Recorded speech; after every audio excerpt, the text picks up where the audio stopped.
Halo, Assalamualaikum warahmatullahi wabarakatuh. Kita berjumpa kembali di kelas PPKN online bersama saya Desi Aryani. Semoga kalian tetap sehat dan selalu semangat. Nah, kita akan mereview pembelajaran yang kemarin tentang lembaga-lembaga penegak hukum dan perannya lembaga penegak hukum itu seperti apa. Oke, nah kita bisa melihat di sini gambarannya. Ada lembaga penegak hukum itu ada polisi, ada kejaksaan, ini gambar kejaksaan, terus ada hakim gitu ya. Terus juga ada advokat, terus ada juga KPK. Nah, saya akan membahas yang ketiga dari ini ya, dari polisi, jaksa, dan juga hakim, karena ini yang sangat penting dari peradilan di Indonesia, dari proses peradilan di Indonesia. Nah, seperti apa kewenangan, peran, dan proses peradilan di Indonesia? Saya akan bahas di slide selanjutnya. Nah, ini saya membuat satu skema, ya, peta konsep seperti ini agar memudahkan kalian belajar. Jadi, prosesnya itu dari polisi melakukan penyidikan, polisi itu melakukan penyidikan dan penyelidikan, ya. Penyelidikan dulu dan terus penyidikan ya. Lalu dari sini ke kejaksaan. Lalu kalau sudah selesai prosesnya ke kehakiman, siap disidangkan. Nah, ini ada beberapa proses yang di sini ya. Saya akan membahas lebih lanjut di slide yang lebih lengkap. Oke. Lebih jelas ya ini ya. Oke, dari polisi. Ini polisi ketika ada pengaduan dari masyarakat, ada suatu tindak pidana, namanya pencurian, ya, contohnya pencurian, diadukan di kepolisian. Nah, polisi itu melakukan, ya, menerima laporan pengaduan, lalu mencari keterangan, barang bukti, dan juga menyuruh berhenti seseorang yang dicurigai, dan menanyakan, memeriksa tanda pengenal. Dilakukan penyelidikan dulu gitu ya. Jadi dalam hukum itu ada asas presumption of innocence, ya, praduga tak bersalah. Lalu kalau sudah dari penyelidikan itu ditingkatkan lagi prosesnya, yaitu penyidikan. Nah, apa saja penyidikan itu? Menerima laporan atau pengaduan, dan juga melakukan olah TKP, tempat kejadian perkara, dilakukan olah TKP, kejadian perkaranya di mana, dan juga menyuruh berhenti seseorang tersangka dan memeriksa tanda pengenal diri tersangka. Jadi kalau sudah dilakukan proses penyidikan, itu namanya tersangka ya.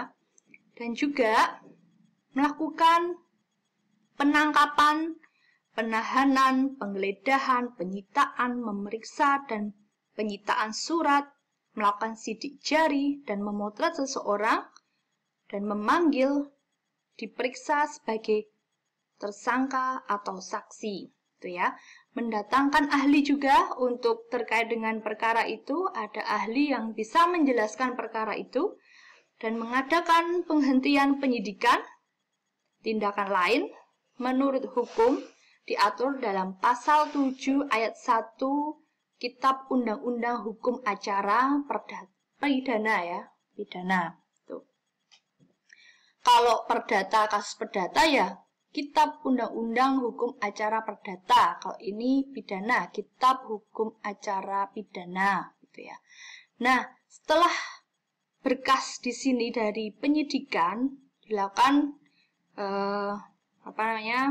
berkas acara pemeriksaan namanya BAP, ini dilimpahkan ke kejaksaan. Nah, jaksa itu melakukan penuntutan, penetapan hakim, putusan pengadilan dan pengawasan bersyarat, terus pengawasan juga, keputusan lepas bersyarat, dan juga melakukan penyidikan dan juga melengkapi berkas perkara dari penyidik tadi.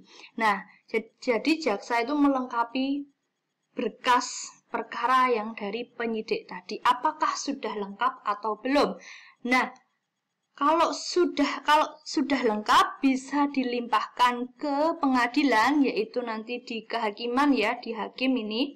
Nah, kalau belum lengkap seperti apa prosesnya? Oke, di sini saya akan ulas. Nah, ini ketika berkasnya belum lengkap.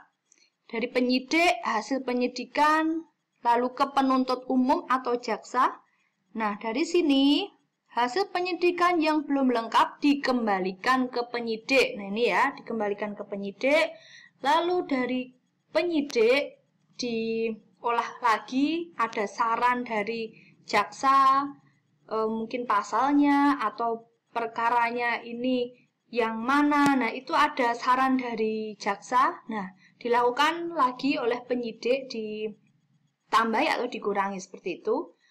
Nah, dari penyidik ini ke penuntut umum atau jaksa lagi. Nah, waktunya ini maksimal 14 hari sejak menerima pengembalian diserahkan kembali. Nah, ini namanya skema pra-penuntutan. Ini namanya skema pra-penuntutan. Oke. Nah, dari sini sudah selesai. Dilimpahkan ke hakiman ya, di pengadilan. Nah, hakim itu menerima, memeriksa dan juga memutuskan perkara hukum ya. Asasnya bebas, jujur dan tidak memihak di sebuah sidang pengadilan berdasarkan undang-undang. Nah, di Indonesia dilakukan MA, yaitu pengadilan di bawah MA, itu ada pengadilan umum, peradilan agama, peradilan militer, peradilan PT-UN, dan juga MK. PT-UN ini Pengadilan Tata Usaha Negara, dan MK, Mahkamah Konstitusi ya.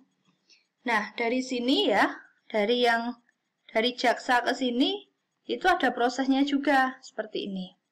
Nah, dari jaksa melimpahkan berkas pengadilan melalui panitera muda. Nah, dari panitera muda ini, panitera itu sebagai sekretaris ya, dari sini ya. Dari panitera muda memberikan tanda terima pelimpahan berkas. Lalu petugas pendaftaran memberikan nomor perkara dan mempersiapkan seluruh formulir dan dokumen yang dibutuhkan dalam berkas perkara. Lalu panitera atau sekretaris memeriksa berkas perkara, lalu diserahkan ke pengadilan negeri, lalu diserahkan ke panitera, itu melakukan penunjukan panitera pengganti, dan juga seterusnya petugas pendaftaran memberikan berkas perkara kepada ketua majelis yang ditunjuk, lalu ketua majelis memeriksa berkas dan mempelajari perkara dan menetapkan waktu persidangan pertama. Nah, ketua majelis ini nanti mempelajari perkara ya, hakim anggota. Nah, juga panitera pengganti menerima berkas perkara ya, memeriksa salinan penetapan waktu persidangan pertama kepada jaksa penuntut umum untuk menghadirkan terdakwa. Lalu dari panitera ke sini ya, jaksa penuntut umum memberitahukan terdakwa jadwal persidangan dan menghadirkan terdakwa pada waktu persidangan yang telah ditentukan.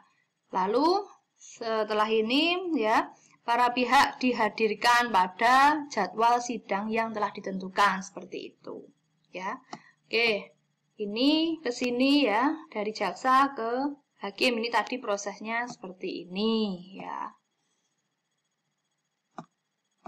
Nah, dari sini semoga kalian lebih jelas ya, dari polisi ya, dari polisi ke kejaksaan lalu ke kehakiman ya, di hakim.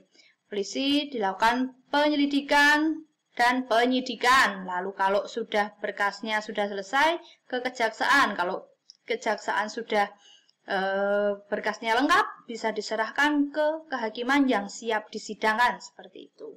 Oke, mungkin ada pertanyaan, bisa kalian tulis di kolom komentar ya. Mungkin dari saya, semoga bermanfaat bagi pembelajaran kalian dan bagi kehidupan kalian. Saya ucapkan sekian dulu. Wassalamualaikum warahmatullahi wabarakatuh.